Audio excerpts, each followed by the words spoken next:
যেহেতু এটা 2014-15 সাল থেকে আমাদের 27তম উপাচার্য তার আমল থেকে এটা বন্ধ করে দেওয়া হয়েছে এবং বিভিন্ন অযৌক্তিক কারণ দেখিয়ে আমাদের এই ভর্তির সুযোগটা তারা বাতিল করে দেয়। তারপর আমাদের অনেক সিনিয়র এখানে তারা আন্দোলন করে, কিন্তু আমাদের এই আন্দোলন যৌক্তিকতা থাকা সত্ত্বেও তারা আমাদের আন্দোলনটাকে ফ্যাসিবাদী সরকারের প্রেক্ষিতে তাদের হয়তো কোনো এখানে হাত রয়েছে, সে প্রেক্ষিতে তারা আমাদের এই দাবিটাকে তুলে ধরে না।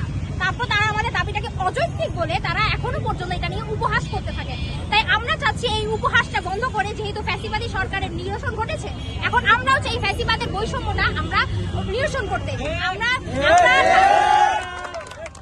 আমরা এই বিষয়ে অবগত হয়েছি যে বিদেশেও আমাদের অনেক বড় বড় বিশ্ববিদ্যালয় সেকেন্ড টাইম রয়েছে। শুধু সেকেন্ড টাইম বলে কিছু নাই, তারা বয়স ভিত্তিতে আমাদের বিভিন্ন ক্ষেত্রে আমাদের ভর্তির পরীক্ষার সুযোগ করে দেয়। কিন্তু আমাদের ঢাকা বিশ্ববিদ্যালয় শুধু আমাদেরকে একবার ভর্তি পরীক্ষার সুযোগ দেয়। এটা কি কোনো ক্ষেত্রে আপনাদের মনে হয় এটা বৈষম্যে শামিল নয়?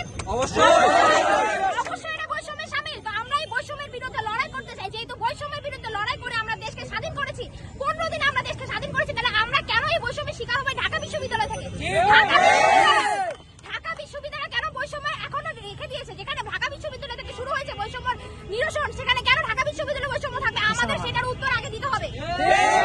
আমরা চাই আর আমাদেরকে বিভিন্নভাবে অযৌক্তিক কিছু কারণ দেওয়া হয়েছে, যেমন এক প্রশ্নফাঁসটা মূলত ঢাবি প্রশাসনের উপর দায়ভার দেওয়া যায়। কারণ আমরা প্রশ্নফাঁসের রিপোর্টে তারা আমাদের উপর দিতে পারে না, কারণ প্রশ্নটা তারা দেয়, তারা বিভিন্ন জায়গায় প্রকাশ করে। তাহলে কেন তাদের নিজেদের দোষ কেন আমাদের উপর চাপিয়ে দেবে? তারপর সিট আসনের বিষয়টা, সিট ফাঁকার বিষয়টা, তারা এটা চাইলে সুন্দর করে বিশেষভাবে পর্যালোচনা করে এটা একটা ব্যবস্থা নিয়ে আমাদেরকে দ্বিতীয়বার ভর্তি পরীক্ষার সুযোগ দিতে পারে, কিন্তু তারা সেই ভর্তি পরীক্ষাটা সুযোগ আমাদের দিচ্ছে না। আমরা যথেষ্টভাবে বৈষম্যের শিকার হচ্ছি, সেটা বিশেষভাবে ঢাকা বিশ্ববিদ্যালয় থেকে আমরা বৈষম্যের শিকার হচ্ছি। এই ঢাকা বিশ্ববিদ্যালয় আমাদের প্রাণের বিশ্ববিদ্যালয়।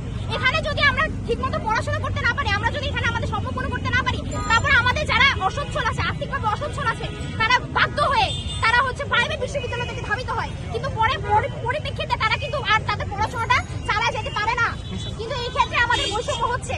তাই এর বিরুদ্ধে আমরা আজকে দাঁড়িয়েছি এবং আমরা অবশ্যই ভিসির নিকট আজকে স্মারকলিপি জমা দিব এবং তারপর আমরা ভিসিকে সময় দিব। তারপরে তারা যদি আমাদেরকে কোনো পজিটিভ ফিডব্যাক না দেয়, তারপর আমরা এর পরিপ্রেক্ষিতে কিছু অবস্থান কর্মসূচি গ্রহণ করব। তার প্রেক্ষিতে আপনারা পরবর্তীতে সমস্ত কিছু জানতে পারবেন। আমার সোনার বাংলায়, আমার সোনার বাংলায়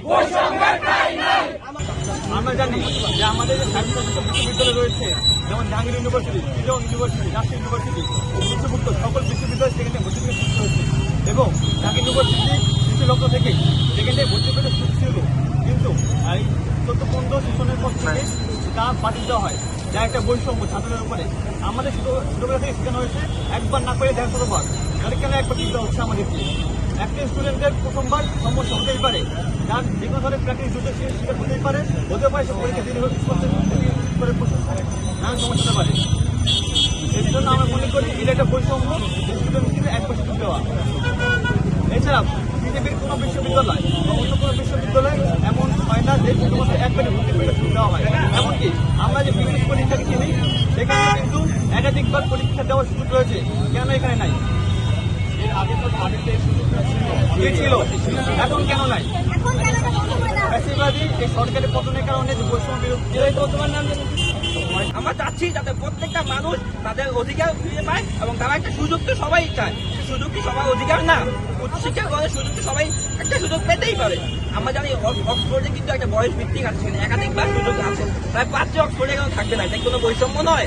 আমরা এই বৈষম্য অবসান ঘটাতে চাচ্ছি এবং এই প্রতিবন্ধকতা অবসান ঘটিয়ে আমরা নতুন সোনার বাংলা গঠন করতে চাচ্ছি।